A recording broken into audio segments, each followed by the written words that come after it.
All right, the Las Vegas Latino Bar Association is preparing to host its first ever fundraiser, a 5K race in September. And joining me now, president of the Latino Bar Association here in Las Vegas, Marissa Rodriguez. Good morning to you. Good morning, Jackie. Thank you for having me. Well, thank you so much for coming in bright and early on a Sunday morning. Let's talk about this Latino Bar Association that you run. What is it all about? What does the organization do? Well, the organization has been in existence for over 20 years. Its members are mostly Latino attorneys in Las Vegas, and we promote the public interest in the community with, among other things, focusing on the standing of Latino attorneys and the professionalism in the profession. That makes sense. So let's talk about, there's a crazy statistic. 18% of the country's population are Hispanics, but only 5% of the nation's lawyers are Hispanic. So why are you trying to elevate that number, bring it up, and why does that representation matter in terms of lawyers in the country? Yeah, so you are correct. Unfortunately, the statistic is that only 5% of the attorneys are Hispanic, and I think that's because many of the Latino attorneys are first-generation attorneys, and when you don't see someone that looks like you in that role, it's difficult to envision yourself doing the same role. And so that's why the Latino Bar Association would like to help others who are coming behind us get to where we have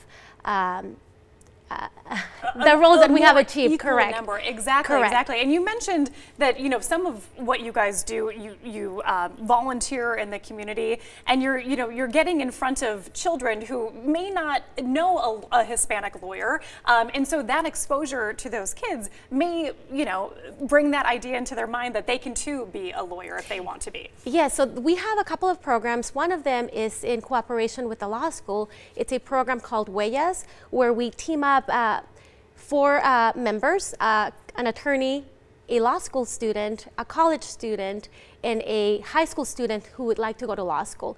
And we use them to mentor each other to get to the next step. And we found out that many of these people don't know anyone who has been to law school. So it has been very helpful in telling them how to apply for the LSAT, what other requirements will be needed to apply to law school, and those are one of the things that we are doing. And in addition to that, we have gone to elementary schools with a majority of its school population being Hispanic, so that they can see that people who look like them have been able to take the role of go to law school and become an attorney. Yeah, no, that's an amazing initiative and mission. What made you want to be a lawyer?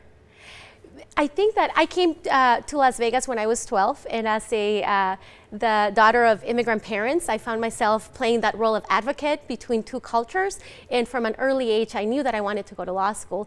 It was difficult for me because I didn't have someone to guide me through the process, so I was 30 when I went to law school, but it was thanks to someone mentoring me that I was finally able to take that step. And so that's why myself and everyone else on the Latino Bar Association want to make sure that we are mentoring others to do the same. And part of that is you have this fundraising event happening in September. It's a 5K. Why did you want to have a 5K, and where is all of that money going to? Okay. Well, why a 5K? The legal profession it's a beautiful profession, but it can be stressful. It's yes. challenging, and it comes with many long hours of work. So it's good to have an outlet where you can de-stress. And for me, I found running over 10 years ago, and I wanted to make sure that we were combining those 2 passions: a scholarship to raise funds for students to go to law school, for Hispanic college students to go to law school, doing a healthy community family event. And so that's how the idea was born. I love that. I love that. And all of the money is just going to support Latinos heading into law school, yes, right? Absolutely. 100% of the proceeds will go to pay for LSAT preparation courses. Everything is so expensive with law school, so that is super important. And Marissa, thank you so much for coming in. I really appreciate it. Thank you so much for having me. Yes, so more information on